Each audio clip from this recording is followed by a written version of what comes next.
Dans les archives poussiéreuses du comté de Bourbon, Kentucky, il existe un procès verbal daté de 1842 qui ne devrait pas exister. Un document que 3 générations de greffiers ont tenté de faire disparaître. Un témoignage sous serment qui décrit une scène si perturbante, si contraire à toutes les conventions sociales de l'époque, que les autorités locales ont ordonné sa destruction immédiate. Mais quelqu'un l'a caché. Et ce que ce document révèle sur la famille Caldwell change tout ce que nous croyons savoir sur l'honneur sudiste et les secrets des grandes plantations.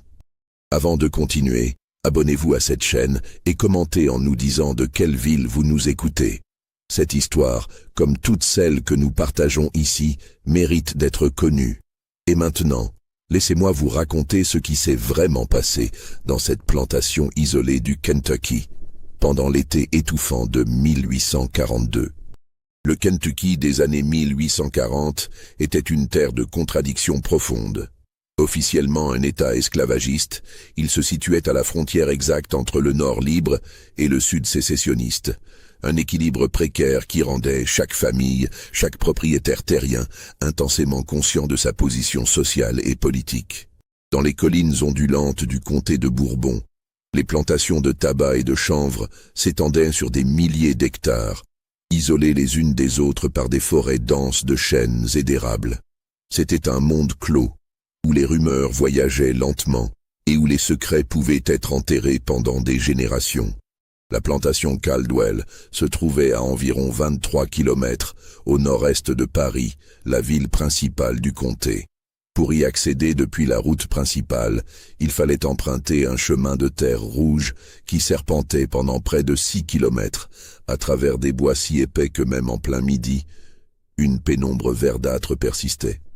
La demeure principale, construite en 1817, était une imposante structure de briques rouges à 2 étages, avec 6 colonnes blanches qui soutenaient un portique majestueux.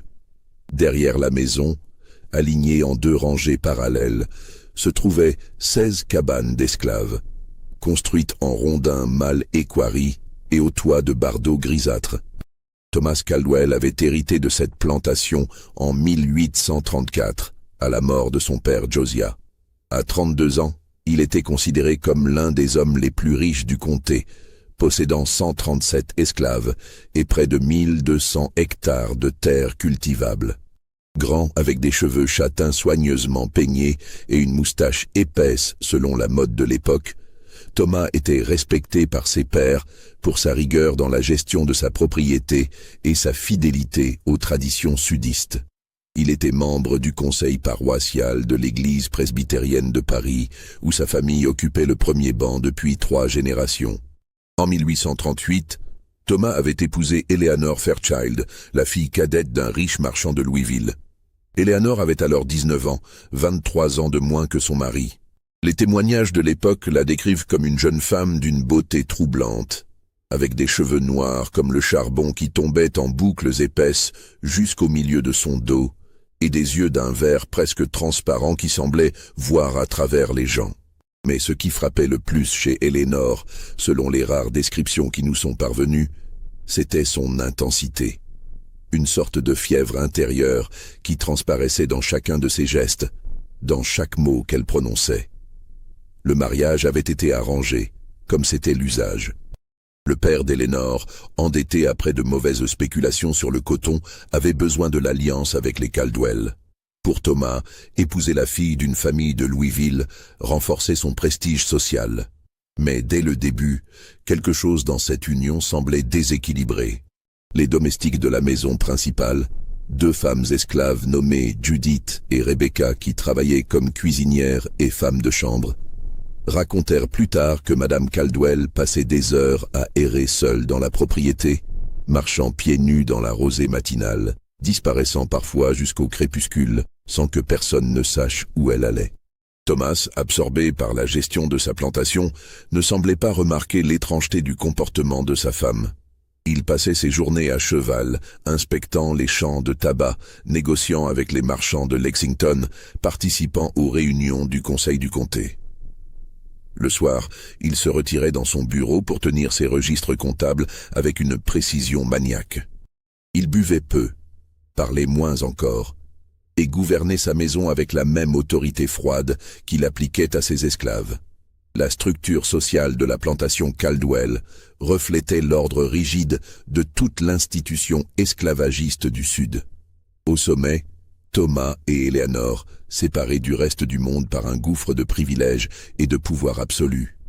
En dessous, une hiérarchie complexe parmi les esclaves eux-mêmes, les domestiques de la maison, considérés comme l'élite, puis les artisans, les contremaîtres noirs qui surveillaient les autres, et enfin les ouvriers agricoles qui travaillaient dans les champs du lever au coucher du soleil. Cette hiérarchie était maintenue par la violence, explicite ou implicite, et par un système de punition et de récompense qui gardait chacun à sa place. Parmi les esclaves de la plantation, 6 hommes occupaient des positions particulières. Ils travaillaient comme contremaîtres dans les différentes sections de la propriété, chargés de surveiller les autres esclaves et de rapporter à Thomas tout signe d'insubordination ou de paresse. Ces 6 hommes, Isaiah, Samuel, Moses, Elijah, Joshua et Daniel, avaient été choisis par le père de Thomas et avaient servi la famille Caldwell pendant des années. Ils étaient tous dans la trentaine ou la quarantaine, robustes, habitués au travail éreintant et à l'autorité qu'on leur avait déléguée. Dans la hiérarchie cruelle de l'esclavage, ils étaient à la fois oppresseurs et opprimés, bénéficiant de certains privilèges tout en restant propriété de leur maître. L'été 1842 fut particulièrement étouffant dans le Kentucky. Une chaleur humide et collante s'installa dès le mois de mai, transformant les journées en une succession interminable d'heures oppressantes où même l'ombre offrait peu de répit. Les nuits n'apportaient aucun soulagement, l'air restait chargé d'humidité, épais comme une couverture mouillée. Dans les champs, les esclaves travaillaient jusqu'à l'épuisement, plusieurs s'écroulant sous le soleil impitoyable. Thomas Caldwell, inflexible, refusait de réduire les heures de travail malgré les conditions extrêmes. C'est pendant cet été que Thomas commença à montrer les premiers signes de maladie. Au début, ce n'était rien de plus qu'une toux persistante, un râle dans la gorge qui le réveillait la nuit. Mais en juin, la toux s'aggrava, devenant plus profonde, plus déchirante. Thomas perdit du poids rapidement. Sa peau prit une teinte grisâtre, et une fièvre intermittente le clouait au lit pendant des jours entiers. Le docteur Harrington, appelé depuis Paris, diagnostiqua une inflammation des poumons, probablement aggravée par des années de tabagisme et par l'humidité constante de cette région du Kentucky. Au début du mois de juillet, l'état de Thomas se détériora dramatiquement. Il ne pouvait plus quitter son lit, respirant avec difficulté, chaque inspiration produisant un sifflement douloureux. Le docteur Harrington, lors de sa dernière visite le 8 juillet, prit Eleanor à part dans le corridor et lui dit sans détour que son mari n'avait plus que quelques semaines à vivre, peut-être seulement quelques jours. La maladie avait progressé trop rapidement, les poumons étaient irrémédiablement endommagés. Il ne restait plus qu'à attendre et à le garder aussi confortable que possible avec des doses régulières de laudanum pour atténuer la douleur. Eleanor écouta le diagnostic sans montrer la moindre émotion. Ses yeux verts fixaient le docteur avec une intensité qui le mit mal à l'aise. Quand il eut terminé, elle hocha simplement la tête et retourna dans la chambre où Thomas gisait, son souffle rauque emplissant la pièce d'un bruit sinistre. Ce soir-là, elle renvoya Judith et Rebecca de la maison principale, leur ordonnant de ne revenir que le lendemain matin. Pour la première fois depuis le début de la maladie de Thomas, Eleanor resta seule avec son mari mourant. Ce qui se passa exactement cette nuit-là dans la chambre de Thomas Caldwell, personne ne le sait avec certitude. Mais le lendemain matin, quand Judith revint à la maison principale pour préparer le petit déjeuner, elle trouva Eleanor assise dans le salon, parfaitement immobile, encore vêtue de sa robe de la veille.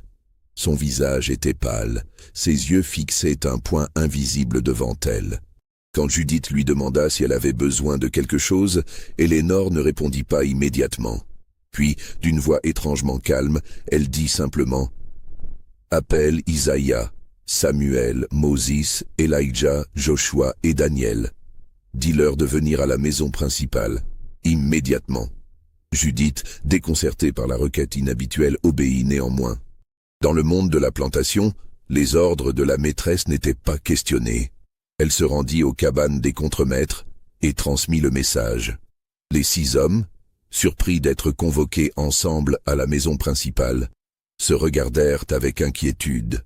Habituellement, ils ne venaient à la grande maison que pour recevoir des instructions de Thomas ou pour rapporter un incident dans les champs. Être appelés ensemble et par la maîtresse elle-même était sans précédent.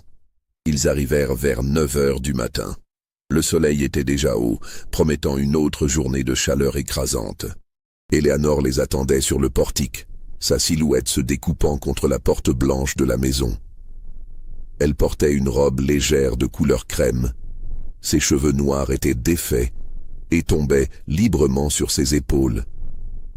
Quand elle vit les 6 hommes approcher, quelque chose changea dans son expression, une sorte de tension qui traversa son visage comme un frisson. « Suivez-moi », dit-elle simplement, avant de se retourner et de rentrer dans la maison. Les 6 hommes échangèrent des regards hésitants. Entrer dans la maison principale sans Thomas était déjà inhabituel. Le faire à l'invitation de Madame Caldwell, seule, semblait dangereusement inapproprié. Mais refuser un ordre direct de la maîtresse était impensable. Ils suivirent donc Éléanore à l'intérieur, leurs pas lourds résonnant sur le plancher de bois ciré du hall d'entrée. Éléanore les conduisit jusqu'à la chambre de Thomas, à l'étage. La porte était grande ouverte. À l'intérieur, Thomas gisait dans son lit, à moitié conscient, son visage creusé par la maladie. Ses yeux vitreux se tournèrent vers les 6 hommes quand ils entrèrent. Mais il ne dit rien. Sa respiration était un râle constant, chaque expiration semblant être la dernière. Éléanore se plaça au pied du lit, face aux 6 hommes. Le silence dans la pièce était total, brisé seulement par la respiration laborieuse de Thomas. Puis Éléanore parla, sa voix claire et ferme, sans la moindre hésitation. « Mon mari est en train de mourir, vous le voyez tous. Le docteur dit qu'il ne lui reste que quelques jours, peut-être moins. Pendant 4 ans, j'ai été son épouse. Pendant 4 ans, j'ai vécu dans cette maison, dans cette propriété, entouré de tout ce qu'il possède. Ses terres, ses récoltes. Vous. » Elle marqua une pause, laissant ces mots résonner dans la chambre étouffante. Les 6 hommes restaient immobiles, incapables de comprendre où elle voulait en venir. « Il vous possède, » continua Éléanore, sa voix prenant une intensité nouvelle. « Mais dans quelques jours, il ne possédera plus rien. Et moi, je serai la propriétaire de tout ce qui était à lui, y compris vous 6. Un malaise palpable envahit la pièce. Isaiah, le plus âgé des 6 hommes, baissa les yeux, sentant qu'ils étaient au bord de quelque chose de dangereux, quelque chose qu'ils ne pouvaient pas nommer, mais qu'ils sentaient approcher comme un orage. Éléanore fit un pas vers eux. « Je veux que vous compreniez quelque chose. Je veux que vous le voyiez de vos propres yeux. Je veux que mon mari le voie aussi, avant de mourir. » Elle commença alors à déboutonner sa robe, lentement, méthodiquement. Les 6 hommes reculèrent instinctivement, paniqués. C'était impossible, c'était impensable. Dans le sud de 1842, une femme blanche, une dame de la société, l'épouse d'un propriétaire de plantation, ne se déshabillait jamais devant des esclaves. C'était une transgression si fondamentale, si absolue, que les lois du Kentucky prévoyaient la mort immédiate pour tout esclave qui aurait simplement vu une femme blanche dans un état d'indécence, même involontairement. « Madame, non !» murmura Samuel, sa voix tremblante de terreur. « S'il vous plaît, ne faites pas ça. » Mais Éléanore ne s'arrêta pas. Elle laissa sa robe glisser sur ses épaules et tomber au sol. Dessous, elle ne portait rien. Son corps nu se révéla dans la lumière crue qui entrait par la fenêtre de la chambre. Les 6 hommes détournèrent immédiatement le regard, certains fermant même les yeux, leurs mains tremblantes, sachant qu'ils étaient déjà condamnés pour avoir simplement été présents dans cette pièce. « Regardez-moi » ordonna Éléanore, sa voix tranchante comme une lame. « Je vous ordonne de me regarder. » C'était un piège parfait. Ne pas obéir à un ordre direct de la maîtresse était punissable. Mais obéir signifiait commettre un crime pour lequel il pourrait être pendu ou fouetté à mort. Les 6 hommes restèrent figés, pris dans une terreur absolue. Du lit, un son étranglé s'échappa de la gorge de Thomas. Ses yeux, jusqu'alors vitreux, s'étaient élargis de choc et d'horreur. Il essaya de parler, mais seul un râle sanglant sortit de sa bouche. Il tenta de se lever, mais son corps affaibli ne répondit pas. Il ne pouvait que regarder, impuissant, ce qui se déroulait dans sa propre chambre.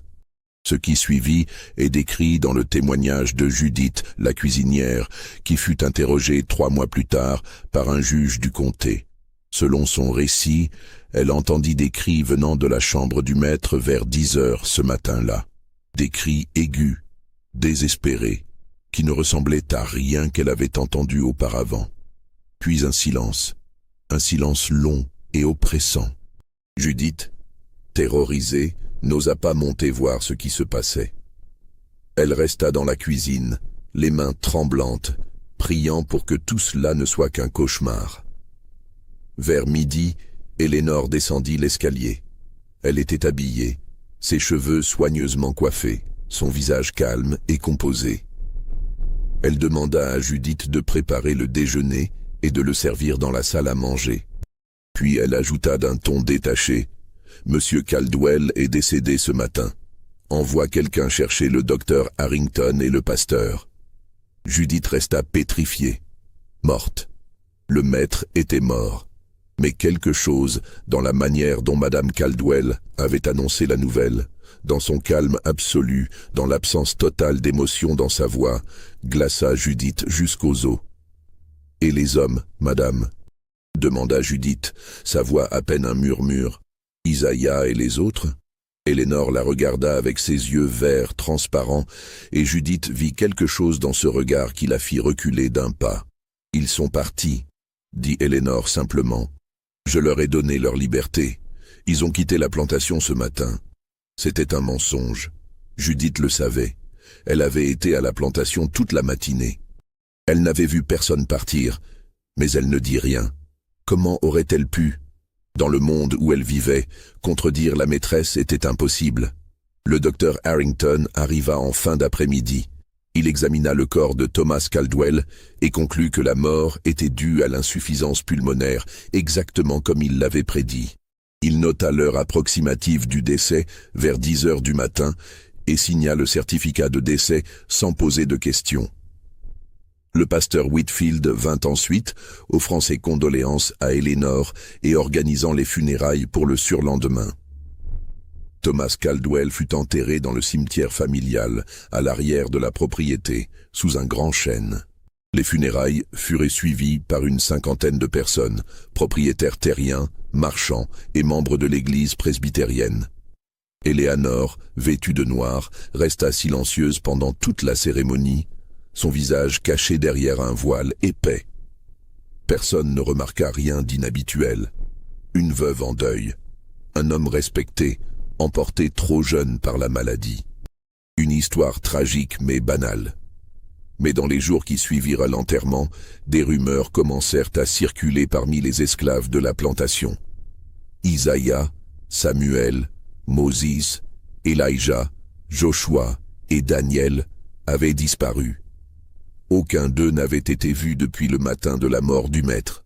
Leurs cabanes étaient vides, leurs affaires personnelles intactes, comme s'ils s'étaient évaporés.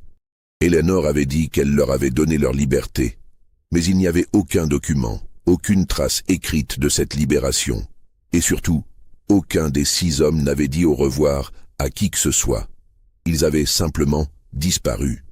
Les esclaves, terrifiés, parlaient à voix basse. Certains disaient qu'ils avaient fui vers le nord, profitant de la confusion après la mort du maître. D'autres murmuraient quelque chose de plus sombre, quelque chose qu'ils n'osaient pas formuler clairement. Quelque chose de terrible s'était passé dans la maison principale ce matin-là. Quelque chose que Madame Caldwell avait fait, mais personne ne savait exactement quoi. Judith, la cuisinière, était la seule qui aurait pu en dire plus. Mais elle gardait le silence. Chaque fois que quelqu'un lui posait des questions sur la disparition des 6 hommes, elle secouait la tête et détournait les yeux. Elle avait peur. Peur de Madame Caldwell. Peur de ce qu'elle pourrait dire si elle parlait. Peur de ce qui pourrait lui arriver. Si cette histoire vous donne des frissons, appuyez sur j'aime et dites-moi dans les commentaires ce que vous pensez qu'il s'est vraiment passé ce matin-là dans la chambre de Thomas Caldwell. Parce que ce que nous allons découvrir maintenant va changer votre compréhension de toute cette affaire. Eleanor Caldwell devint officiellement propriétaire de la plantation 3 semaines après la mort de son mari. Le testament de Thomas était clair. En l'absence d'enfants, tous ses biens revenaient à son épouse. Eleanor hérita donc de 1200 hectares de terre, de la maison principale, de toutes les dépendances et de 137 esclaves.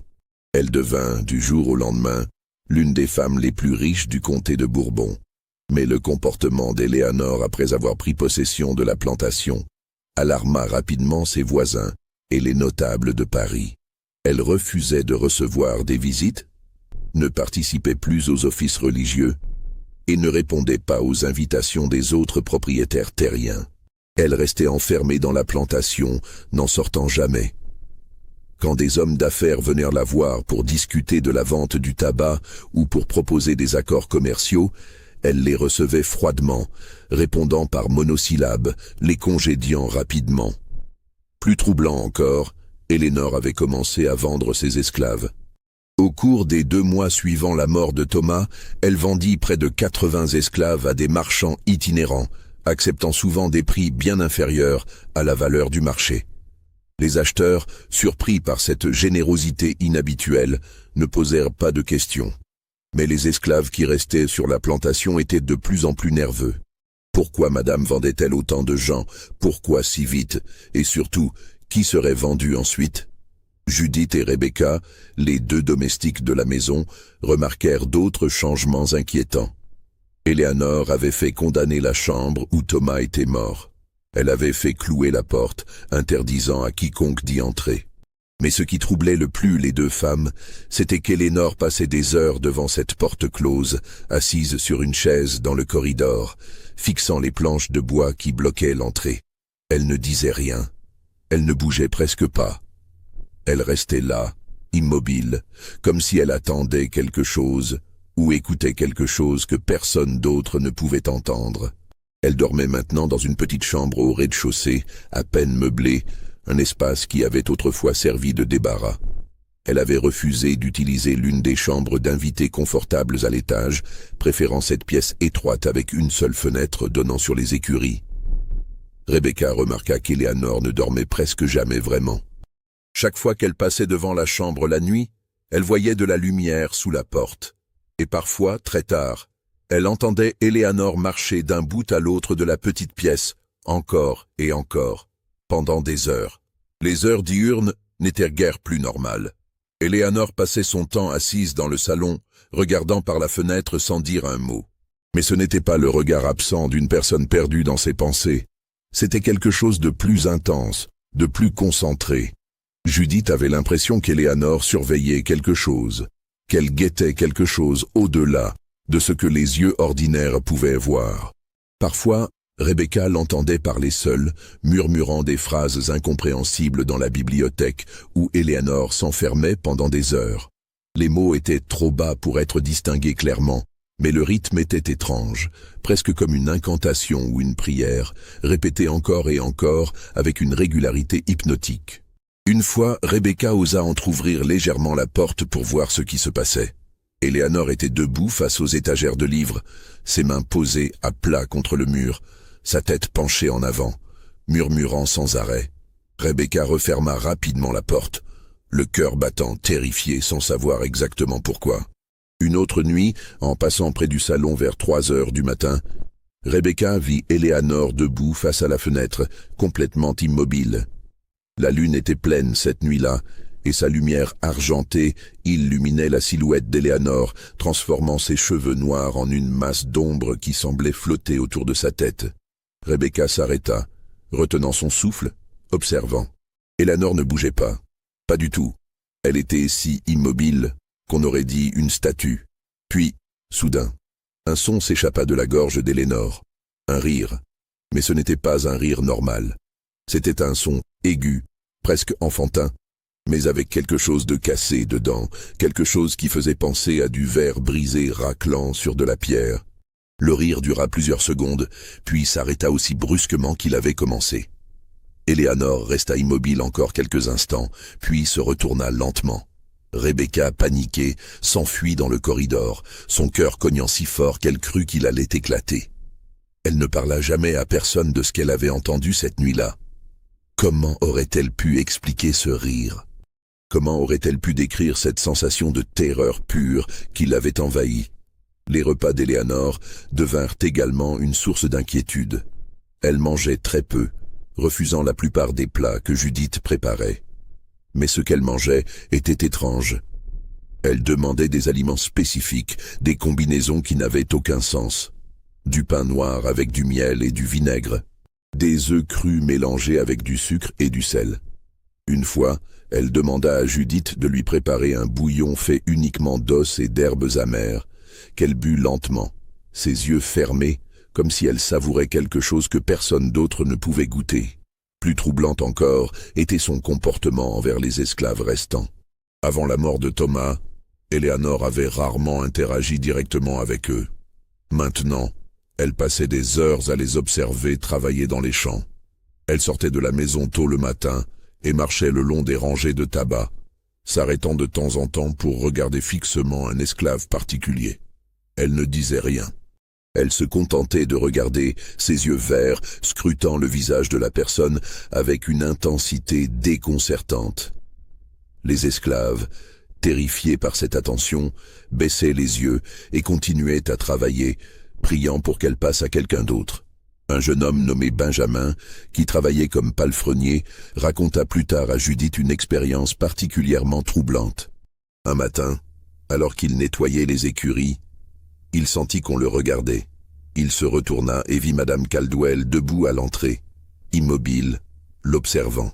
Il la salua poliment, comme on lui avait appris à le faire, et continua son travail. Mais elle ne bougea pas. Elle resta là, pendant ce qui lui sembla une éternité, simplement en train de le regarder. Benjamin sentit la sueur couler dans son dos, et ce n'était pas à cause de la chaleur. C'était une sueur froide, glaciale, née de la peur pure. Finalement, Eleanor parla. Sa voix était si basse qu'il dut tendre l'oreille pour l'entendre. « Tu savais » demanda-t-elle.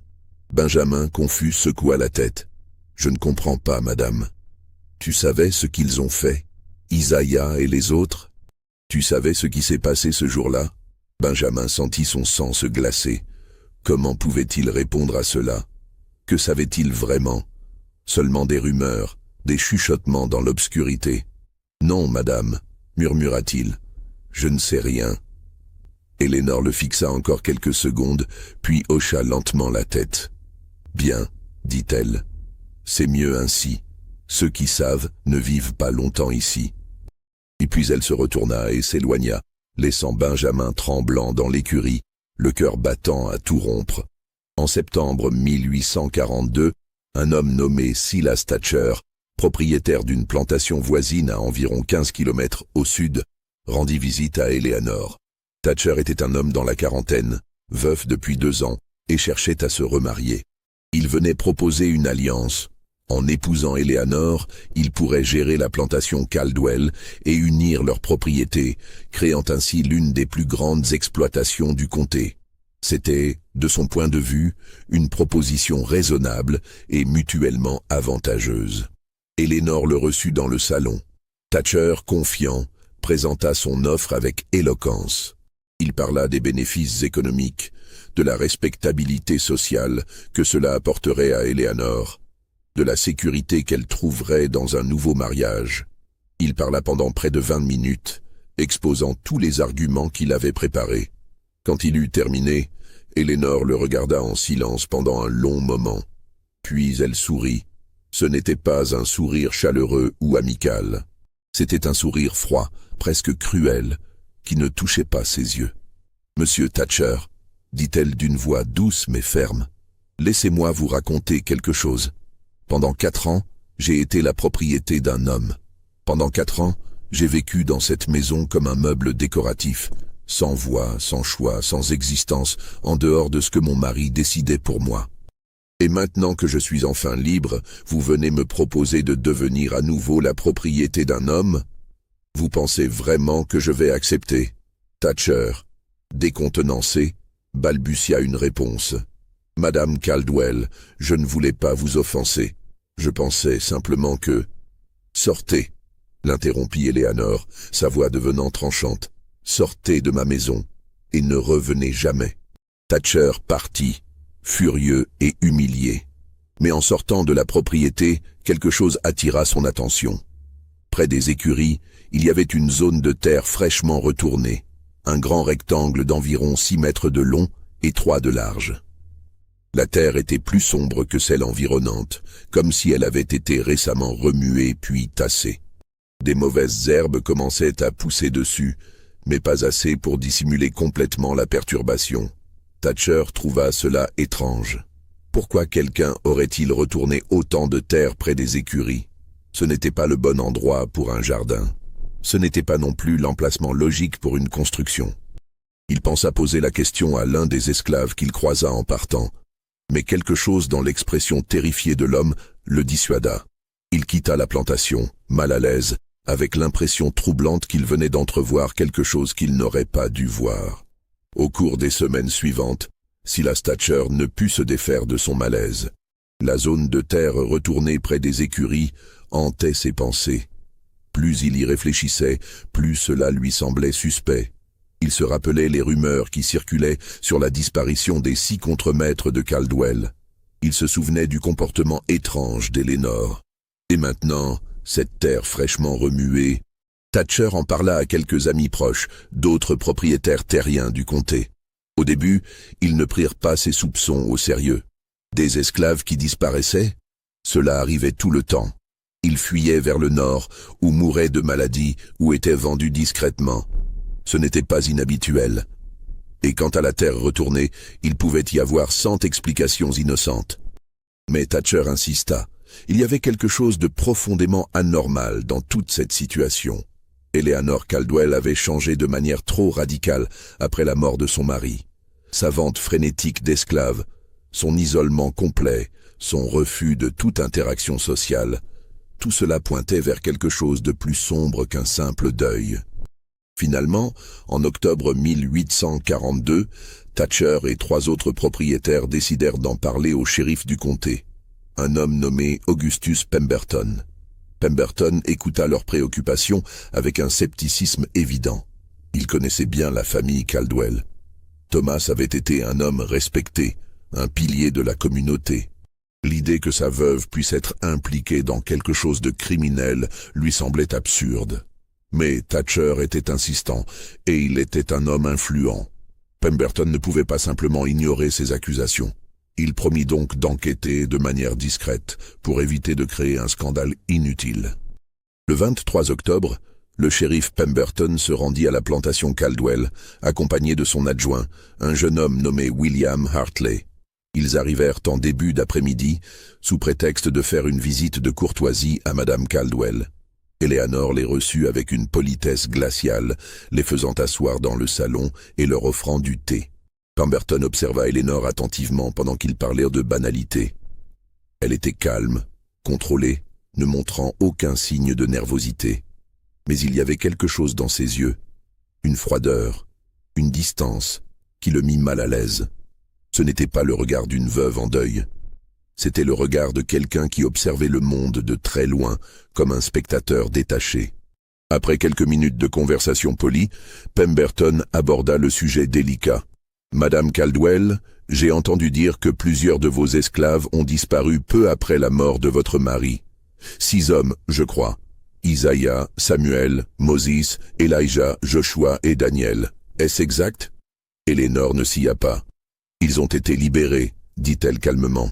Je leur ai donné leur liberté et ils sont partis. »« Je vois, dit Pemberton. Auriez-vous les documents attestant de cette libération ? C'est une procédure qui nécessite normalement un enregistrement officiel. » Eleanor le regarda directement dans les yeux. « Je n'ai pas fait enregistrer leur libération. C'était une décision personnelle. » Pemberton fronça les sourcils. Libérer des esclaves sans documentation appropriée était techniquement illégal. Mais c'était une infraction mineure, surtout pour une femme de la position sociale d'Elénore. Il ne pouvait pas l'arrêter pour cela. « Savez-vous où ces hommes sont allés » demanda-t-il. « Non, » répondit Elénore. « Je suppose qu'ils ont voyagé vers le nord. C'est ce que font la plupart des personnes libérées. » Pemberton hocha la tête lentement. Il n'y avait rien d'ouvertement suspect dans ses réponses, mais quelque chose le dérangeait profondément. La manière dont elle parlait, sans la moindre émotion, comme si elle récitait un texte appris par cœur. « Monsieur Thatcher a mentionné qu'il y avait une zone de terre retournée près de vos écuries, » dit Pemberton, observant attentivement la réaction d'Eleanor. « Pourriez-vous m'expliquer ce que c'est ?» Pour la première fois, une lueur traversa les yeux d'Eleanor. Ce n'était pas de la peur, c'était autre chose, presque de l'amusement. « C'est là que je prévois de construire un nouveau bâtiment, » dit-elle, « une grange supplémentaire. Mon contremaître a fait préparer le terrain. »« Je vois, » dit Pemberton, « pourrait-on voir cet emplacement ?» Elénore sourit légèrement. « Bien sûr, shérif, suivez-moi. » Elle les conduisit à l'extérieur, vers les écuries. La zone de terre retournée était exactement comme Thatcher l'avait décrite. Un grand rectangle de terre plus sombre, parsemé de mauvaises herbes naissantes. Pemberton et Hartley l'examinèrent en silence. La terre semblait avoir été retournée il y a quelques semaines, peut-être un mois. Elle avait été soigneusement tassée, presque trop soigneusement. « Quand cette préparation a-t-elle été faite ?» demanda Pemberton. « Début août, » répondit Elénore. « Juste après la mort de mon mari. » Début août. C'était précisément la période où les 6 contremaîtres avaient disparu. Pemberton sentit un frisson lui parcourir l'échine. Il n'avait aucune preuve, aucune raison légale de creuser cette zone. Mais son instinct lui criait que quelque chose de terrible était enterré sous cette terre. « Madame Caldwell, » dit-il lentement, « accepteriez-vous que nous examinions cette zone de plus près? Peut-être creuser un peu, juste pour vérifier. » Elénore le regarda avec ce même sourire léger, presque moqueur. « Vous voulez creuser sur ma propriété, shérif? Sur quelle base légale? Avez-vous un mandat ?» Pemberton serra les dents. Elle avait raison. Sans mandat, sans preuve concrète d'un crime, il ne pouvait pas forcer l'accès à sa propriété. Et pour obtenir un mandat, il lui faudrait convaincre un juge qu'il y avait des raisons sérieuses de soupçonner un crime. Mais tout ce qu'il avait, c'était des rumeurs et un mauvais pressentiment. « Non, madame, » admit-il finalement, « je n'ai pas de mandat. »« Alors je crains que vous ne puissiez pas creuser sur ma terre, » dit Eléanor doucement, « à moins, bien sûr, que vous n'ayez une raison légale de le faire. » Pemberton et Hartley retournèrent en ville, frustrés et inquiets. Ils savaient, tous les deux, que quelque chose de profondément anormal se passait à la plantation Caldwell. Mais sans preuve, sans témoin, sans même un corps, ils ne pouvaient rien faire. C'est alors que Judith, la cuisinière, prit une décision qui allait tout changer. Elle ne pouvait plus supporter le poids de ce qu'elle savait, de ce qu'elle avait entendu ce matin terrible d'août. Elle ne pouvait plus vivre avec la terreur qui la réveillait chaque nuit. La vision de Madame Caldwell descendant les escaliers ce jour-là, calme et composée, comme si rien ne s'était passé. Le 28 octobre, Judith s'enfuit de la plantation. Elle marcha toute la nuit, empruntant des chemins détournés à travers les bois jusqu'à ce qu'elle arrive à Paris à l'aube. Épuisée, terrifiée, elle se rendit directement au bureau du shérif et demanda à parler à Pemberton. Ce que Judith raconta au shérif ce matin-là fut consigné dans un procès verbal qui devrait être dans les archives du comté, mais qui a mystérieusement disparu. Heureusement, des copies non officielles circulèrent et quelques fragments nous sont parvenus. Selon Judith, voici ce qui s'était passé le matin du 8 août 1842. Eléanor avait convoqué les 6 contremaîtres dans la chambre de Thomas. Judith avait entendu leurs pas lourds monter l'escalier, puis la porte de la chambre se fermer. Pendant quelques minutes, il y eut du silence. Puis Judith entendit la voix d'Eléanor, claire et forte, donnant des ordres. Elle ne pouvait pas distinguer les mots exacts, mais le ton était impérieux, sans équivoque. Ensuite, il y eut un cri. Un cri terrible, déchirant, qui venait de la chambre. C'était la voix de Thomas. Judith reconnut immédiatement ce son. C'était un cri d'agonie, de choc absolu, le cri d'un homme confronté à quelque chose d'incompréhensible. Le cri dura longtemps, se transformant progressivement en sanglots étranglés, puis en silence. Un silence lourd, oppressant. Judith, paralysée de peur dans la cuisine, n'osa pas bouger. Elle attendit, les mains tremblantes, écoutant les bruits venant d'en haut. Elle entendit des mouvements, des murmures, puis à nouveau le silence. Vers 11 heures, Eleanor descendit. Elle était habillée, calme, et annonça que Thomas était mort. Mais Judith remarqua quelque chose. Les ongles d'Eleanor étaient cassés, comme si elle avait gratté ou creusé quelque chose. Il y avait de la terre sous ses ongles. De la terre. Plus tard dans la journée, après l'arrivée du docteur et du pasteur, Judith vit quelque chose d'autre. Par la fenêtre de la cuisine, elle vit 2 esclaves, sous la supervision d'Eleanor, transporter quelque chose de lourd enveloppé dans des draps vers la zone près des écuries. Ils transportèrent 6 paquets en tout. 6. Puis Eleanor les fit creuser. Ils creusèrent toute la nuit, sous la lumière de lanterne. Judith les observa depuis la fenêtre, trop terrifiée pour détourner le regard. Quand ils eurent terminé, Eleanor fit quelque chose d'horrible. Elle fit abattre les 2 esclaves qui avaient creusé. Elle les fit abattre par un 3e esclave, un homme nommé Jacob, qui obéit parce qu'il n'avait pas le choix. Puis Eleanor fit enterrer ces 2 hommes également, dans la même fosse. Et Jacob? Eleanor le vendit le lendemain à un marchand itinérant qui partait pour le sud profond, vers la Louisiane. Jacob disparut, emportant avec lui le secret de ce qu'il avait fait cette nuit-là. Judith termina son récit en sanglotant. « Je sais ce qu'elle a fait, monsieur le shérif. Je ne l'ai pas vu de mes propres yeux, mais je sais. Elle les a forcés. Elle a forcé ces 6 hommes à faire quelque chose d'horrible avec elle devant son mari mourant. Et quand c'était fini, elle les a fait tuer et enterrer. Tous les 8. Les 6 contremaîtres et les 2 qui ont creusé. Tous morts, tous enterrés là-bas. » Pemberton écouta en silence, son visage devenant de plus en plus pâle. Si ce que Judith disait était vrai, alors Eleanor Caldwell n'était pas simplement une veuve excentrique. Elle était une meurtrière. Et ce qu'elle avait fait avant les meurtres était peut-être encore plus monstrueux. Mais Pemberton se retrouvait face à un problème énorme. Judith était une esclave. Selon la loi du Kentucky, le témoignage d'un esclave ne pouvait pas être utilisé contre une personne blanche devant un tribunal. Légalement, les mots de Judith ne valaient rien. Cependant, son témoignage donnait à Pemberton la justification dont il avait besoin pour obtenir un mandat.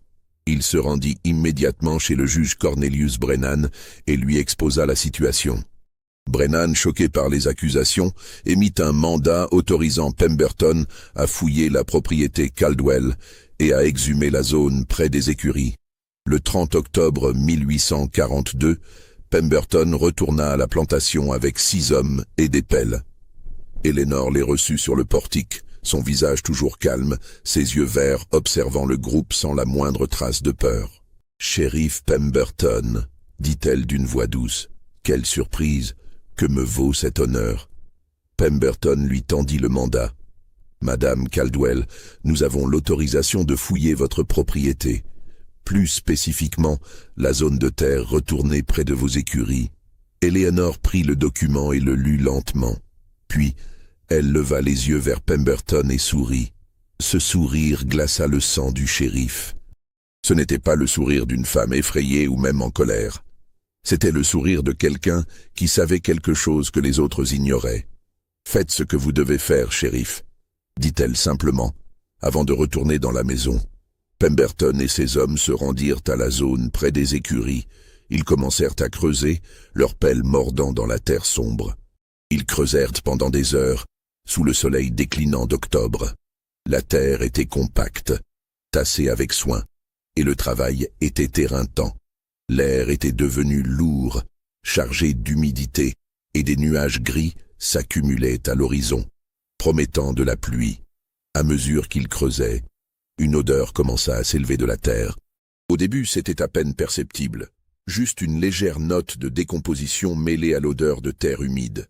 Mais plus il creusait profond, plus l'odeur devenait forte, insistante, presque suffocante. C'était l'odeur de la mort, reconnaissable entre toutes. Une puanteur douce amère qui s'accrochait à la gorge et aux poumons. L'un des hommes, un jeune adjoint nommé Michael Hendricks, dut s'arrêter pour vomir au bord de la fosse. Les autres continuèrent, leurs visages pâles, leurs mouchoirs pressés contre leur nez et leur bouche. Pemberton lui-même sentit son estomac se retourner, mais il se força à continuer. Il devait savoir. Il devait voir de ses propres yeux ce qui était enterré là. Puis, à environ 1,50 m de profondeur, la pelle de Hartley heurta quelque chose de dur. Pas de la pierre, quelque chose de différent. Il gratta soigneusement la terre autour de l'objet et révéla un crâne humain, partiellement décomposé, les orbites vides fixant le ciel gris au-dessus d'eux. Les hommes reculèrent instinctivement, le souffle coupé. Pemberton s'agenouilla au bord de la fosse et examina le crâne avec attention. C'était celui d'un homme adulte, la mâchoire encore partiellement attachée au reste du crâne par des ligaments desséchés. Des lambeaux de chair noircie adhéraient encore à certaines parties de l'os.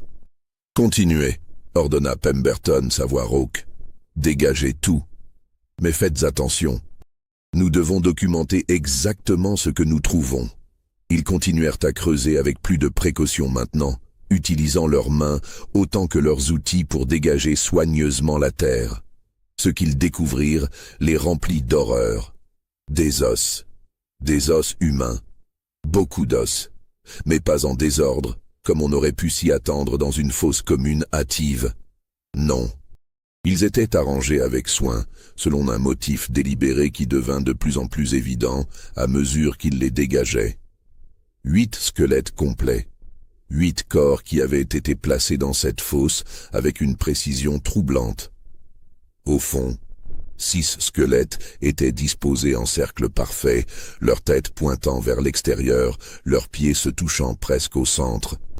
Les corps étaient tous dans des positions similaires, couchés sur le dos, les bras le long du corps. Sur certains squelettes, des lambeaux de vêtements grossiers subsistaient, des restes de pantalons et de chemises de travail. Des esclaves. Au centre exact de ce cercle de 6 corps se trouvait un 7e squelette. Celui-ci était différent. Les os étaient plus blancs, moins décomposés, et surtout, les restes de vêtements étaient clairement ceux d'un homme riche. Un gilet de soie noirci par le temps et la terre, des boutons en argent terni, des chaussures en cuir fin, presque entièrement désintégrées, mais encore reconnaissables. Et sur l'un des doigts osseux de la main gauche, une alliance en or, gravée à l'intérieur avec les initiales TC et une date, juin 1838, Thomas Caldwell. Mais ce n'était pas tout. Les 2 derniers squelettes étaient au-dessus des autres, comme s'ils avaient été jetés dans la fosse en dernier. Ces corps-là n'étaient pas arrangés avec soin. Ils étaient simplement entassés, bras et jambes emmêlés, leurs crânes brisés à l'arrière, là où les balles étaient entrées. Pemberton resta immobile pendant un long moment, regardant cette scène macabre. Hartley se tenait à côté de lui, son visage vert, luttant pour ne pas vomir à nouveau.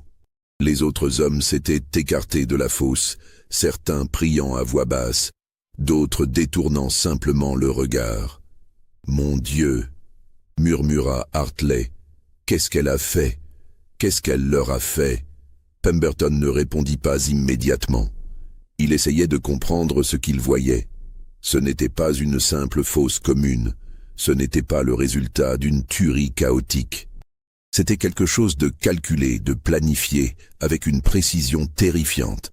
Les 6 hommes en cercle, Thomas au centre, comme dans une sorte de rituel macabre. Comme si elle avait voulu créer une image, un message, quelque chose qui resterait même après que les corps soient devenus poussière. Pemberton remarqua autre chose. Les mains du squelette central, celui de Thomas, étaient positionnées de manière étrange. Elles n'étaient pas le long du corps comme les autres. Elles étaient levées, les doigts crispés, comme s'il avait essayé d'attraper quelque chose ou de se protéger de quelque chose. Les os des doigts était brisé, fracturé dans plusieurs endroits, comme s'il avait griffé frénétiquement quelque chose dans ses derniers moments. Il était vivant quand ils l'ont enterré, dit soudainement l'un des hommes, un fermier local nommé Josiah Green, qui avait aidé à creuser. Sa voix tremblait. Regardez ses mains. Il a essayé de sortir. Non, dit Pemberton lentement, examinant plus attentivement le squelette. Non, il était déjà mort quand il a été enterré. Ces fractures, elles sont survenues avant, pas après l'enterrement. Regardez la position du corps. S'il avait été enterré vivant, il aurait été sur le côté, recroquevillé, essayant de creuser vers le haut. Mais il est sur le dos, les jambes droites. Il était déjà mort. Alors pourquoi ses mains sont comme ça? Demanda Hartley. Pemberton secoua la tête. Il ne voulait pas dire ce qu'il pensait. Il ne voulait pas imaginer ce qui avait pu provoquer cette position des mains, cette expression de terreur figée même dans la mort. Mais il ne pouvait pas s'en empêcher. Thomas Caldwell était mort en essayant de repousser quelque chose, de se protéger de quelque chose qu'il voyait devant lui, quelque chose qui l'avait terrifié au-delà de toute compréhension. La pluie commença à tomber alors qu'il terminait d'extraire les corps. D'abord doucement, puis de plus en plus fort, transformant la terre rouge en une boue épaisse et glissante. Les hommes travaillèrent rapidement, enveloppant chaque squelette dans des draps et les transportant vers des charrettes couvertes. Le travail prit des heures, et quand ils eurent terminé, la nuit était tombée et ils étaient tous trempés jusqu'aux os, couverts de boue et de l'odeur persistante de la mort. Pemberton ordonna qu'on monte une garde autour de la fosse pendant la nuit. Il ne voulait pas que quelqu'un vienne perturber la scène. Mais surtout, il ne voulait pas laisser cette horrible cavité béante sans surveillance dans l'obscurité. Il y avait quelque chose de profondément malsain dans cet endroit, quelque chose qui semblait émaner de la terre elle-même. Il retourna à la maison principale et trouva Eleanor assise dans le salon, lisant un livre comme si de rien n'était. « Madame Caldwell, » dit Pemberton, sa voix tremblante de colère et de dégoût, « nous avons trouvé les corps, 8 corps, y compris celui de votre mari. » Eleanor leva les yeux de son livre. « Vraiment ?» dit-elle calmement. « Comme c'est intéressant. »« Vous allez devoir venir avec moi, » dit Pemberton. « Vous êtes en état d'arrestation pour meurtre. » Eleanor ferma son livre et se leva gracieusement. « Bien sûr, shérif. Mais puis-je vous poser une question avant que nous partions ?» Pemberton, décontenancé, hocha la tête. Eleanor s'approcha de lui si près qu'il pouvait sentir son parfum. « Pensez-vous vraiment que la vérité vous libérera ?» demanda-t-elle doucement. « Pensez-vous vraiment que les gens de ce comté voudront savoir ce qui s'est réellement passé? Ce que j'ai fait, ce que votre cher Thomas Caldwell méritait ?» Pemberton recula d'un pas, troublé par l'intensité dans ses yeux. « Ils ne voudront pas savoir, » continua Eleanor, « parce que ce que j'ai fait, ce que je les ai forcés à faire, détruit tout ce en quoi votre belle société sudiste prétend croire. L'honneur, la pureté, la hiérarchie sacrée entre les races. J'ai pris tout cela et je l'ai souillé de la manière la plus profonde possible. J'ai forcé 6 esclaves noirs à violer leur maître blanc mourant sous mes yeux pendant que je me donnais à eux devant lui. Et vous savez ce qui est le plus beau dans tout cela, shérif ?» Elle se pencha encore plus près, murmurant directement à son oreille. « Il a tout vu, il était conscient, il a tout vu et il ne pouvait rien faire. Pendant 4 ans, il m'a possédé. Pendant 4 ans, il m'a traité comme un objet. Et dans ces dernières heures, je lui ai montré ce que signifiait vraiment être impuissant. Je lui ai montré ce que c'était d'être détruit, humilié, réduit à rien. Et maintenant, vous allez raconter ça à tout le monde. Vous allez expliquer devant un tribunal ce qui s'est passé dans cette chambre. » Pemberton resta silencieux, le visage livide. Eleanor avait raison. Comment pourrait-il expliquer cela? Comment pourrait-il témoigner devant un juge et un jury de ce qui s'était réellement passé? La société du Kentucky de 1842 n'était pas prête à entendre une telle histoire. Elle ne voulait pas entendre parler d'une femme blanche qui avait orchestré quelque chose d'aussi transgressif, d'aussi révolutionnairement destructeur. « Vous les avez tués, dit finalement Pemberton, sa voix faible. Les 6 hommes. Vous les avez fait tuer. Oui, admit Eleanor sans hésitation. Je ne pouvais pas les laisser vivre. Ils auraient à parler. Ou pire, ils auraient été punis pour ce que je les avais forcés à faire. Alors je les ai fait tuer, rapidement, sans douleur. C'était plus de miséricorde qu'ils n'en ont jamais reçu de mon mari. Et Thomas ? Demanda Pemberton. Comment est-il mort exactement ? Eleanor sourit. Son cœur s'est arrêté. Le choc, je suppose, ou peut-être la honte, ou simplement le fait que son corps malade n'a pas pu supporter de voir tout ce en quoi il croyait se désintégrer devant lui. Je ne sais pas. Tout ce que je sais, c'est qu'il est mort en regardant ce que j'avais fait. Et je ne regrette rien. Eleanor Caldwell fut jugée en janvier 1843. Le procès dura 3 jours et devint l'un des événements les plus controversés de l'histoire du Kentucky. Mais ce qui est remarquable, c'est ce qui ne fut pas dit pendant le procès. Le procureur, un homme nommé Richard Dalton, choisit de ne pas détailler exactement ce qui s'était passé dans la chambre de Thomas Caldwell le matin du 8 août. Il se contenta de dire qu'Eleanor avait commis des actes d'une nature si dépravée et contraire aux lois de Dieu et des hommes qu'ils ne peuvent être répétés dans une cour de justice. Il accusa Eleanor du meurtre des 6 contremaîtres et des 2 autres esclaves, et de la profanation du corps de son mari. L'avocat de la défense, un jeune homme nommé Marcus Tran, qui avait été assigné d'office pour représenter Eleanor, ne dit presque rien. Eleanor elle-même refusa de témoigner. Elle resta assise pendant tout le procès, calme et composée, observant les procédures avec le même détachement qu'elle aurait observé une pièce de théâtre. Le jury, composé de 12 hommes blancs, tous propriétaires terriens ou marchands, délibéra pendant moins d'1 heure. Ils la trouvèrent coupable de tous les chefs d'accusation. Le juge Brennan la condamna à mort par pendaison. Mais avant que la sentence puisse être exécutée, quelque chose d'étrange se produisit. Dans la nuit du 27 janvier, Eleanor Caldwell fut retrouvée morte dans sa cellule. Selon le rapport officiel, elle s'était pendue avec un drap déchiré. Mais plusieurs témoins, dont le gardien de la prison, racontèrent une version différente. Ils dirent qu'Eleanor était déjà morte quand ils entrèrent dans sa cellule ce matin-là, étendue sur son lit, un sourire paisible sur le visage. Aucune marque de strangulation, aucun signe de violence. Simplement morte. Le docteur qui examina le corps ne put déterminer la cause du décès.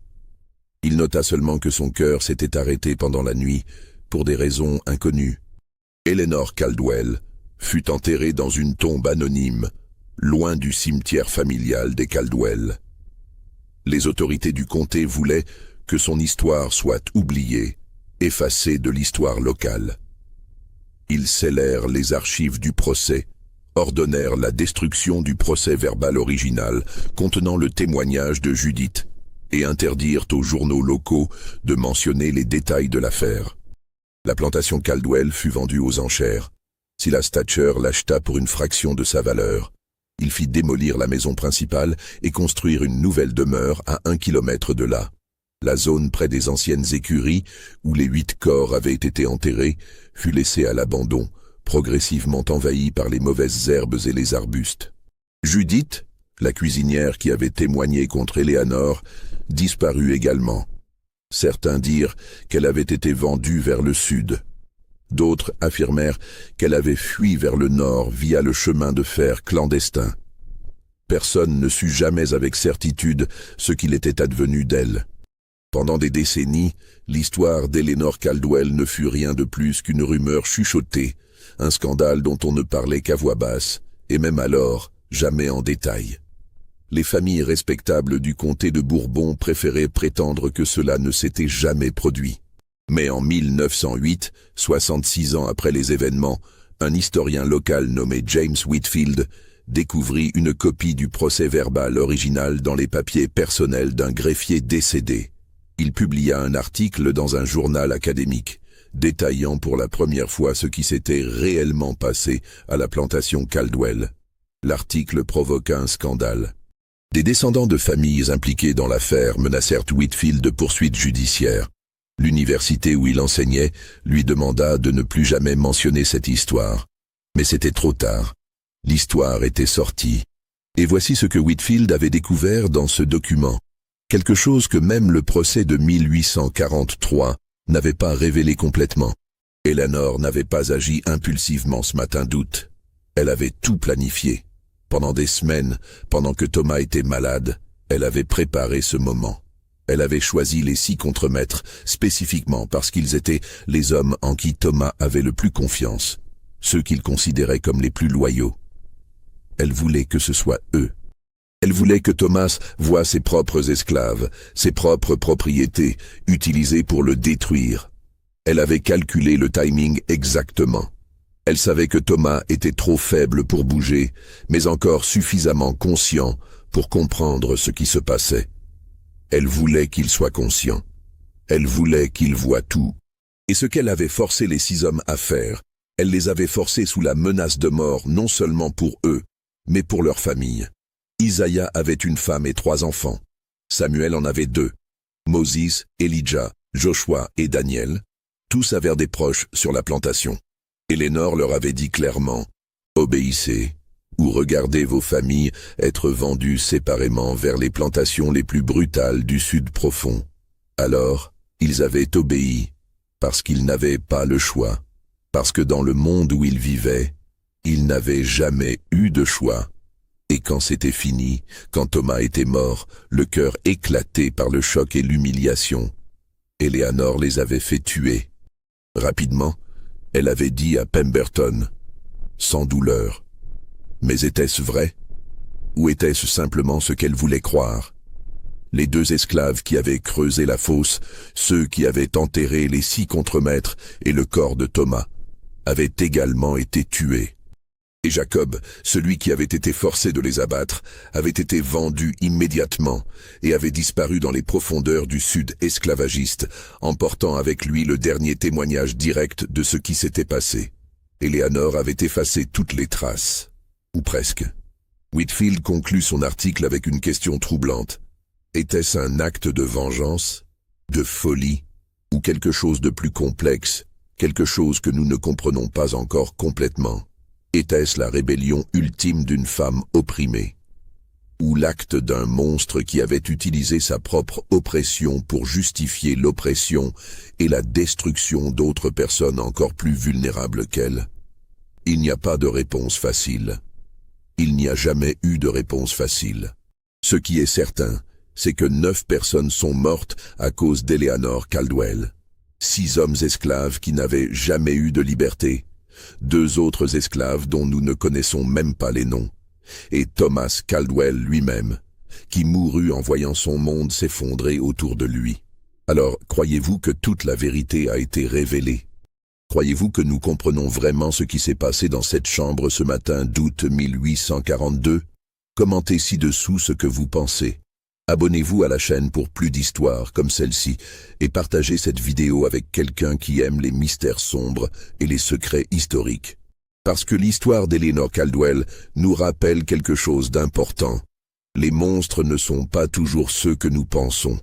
Parfois, le plus grand monstre est le système lui-même, qui crée des situations où la seule forme de pouvoir qu'une personne peut exercer est de détruire les autres. Et parfois la ligne entre victime et bourreau est si floue qu'elle disparaît complètement. Dans un monde construit sur l'oppression, où chacun est soit possesseur soit possédé, où la liberté de l'un dépend de l'esclavage de l'autre, que peut-on vraiment attendre d'autre qu'horreur et tragédie? Eleanor Caldwell est morte il y a plus de 180 ans, mais sa question reste suspendue dans l'air, attendant une réponse que nous ne sommes peut-être toujours pas prêts à donner. Qu'auriez-vous fait à sa place, à la place des 6 contremaîtres, à la place de Judith qui a vu et qui savait, à la place de Pemberton qui devait décider quoi révéler et quoi cacher? Il n'y a pas de bonne réponse, il n'y en a jamais eu, et c'est peut-être cela finalement l'histoire la plus terrifiante de toutes.